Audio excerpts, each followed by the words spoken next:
let you in on a secret. I can swim.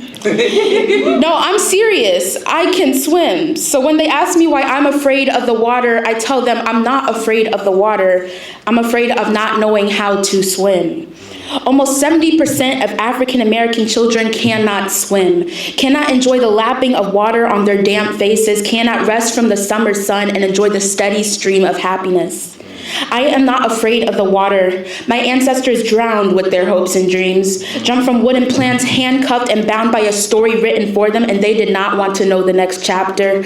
I am not afraid of the water. My ancestors drifted away in the sea. Their hearts sank with their bodies like anchors to the bottom of an ocean. A last-ditch attempt to decide their fate, a safe haven and sanctuary, a home when taken away from their home. I am not afraid of the water. The water calls to me at night.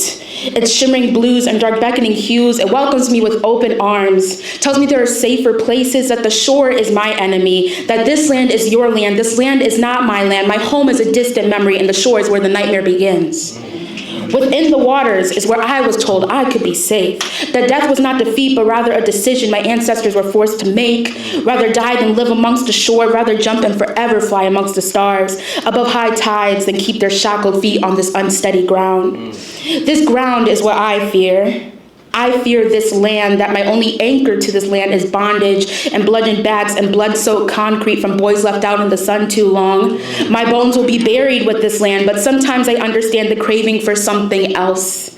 Something that's everlasting, something that flows and rises and falls with every wave of anxiety and fear. The ocean calls to me, tells me we're related, blood sisters, a family reunion every time I swim. I see the ancestors crave the sea, see what their enslavers couldn't, see that they rather drown their tears in something familiar than cry in despair on plantations. They do not know I'm not afraid of the water.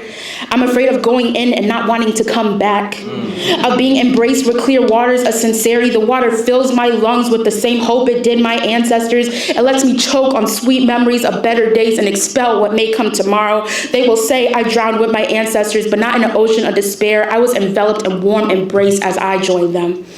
When I say 70% of Black children cannot swim, I say 70% of Black children were lied to, taught this land is where they are safe, that the seas are a danger, not that seas were survival, that death was survival, that to not sink is to drown and to die alone. But I'm telling you, if I drown, I would not be alone, that this land is dangerous, that the streets I walk on haunt me, they follow me and question if I belong here, if I belong to this land that they brought me to, tell me to go back after all the work that I've done. And if I could tell them I'd go back to the waters that saved my ancestors.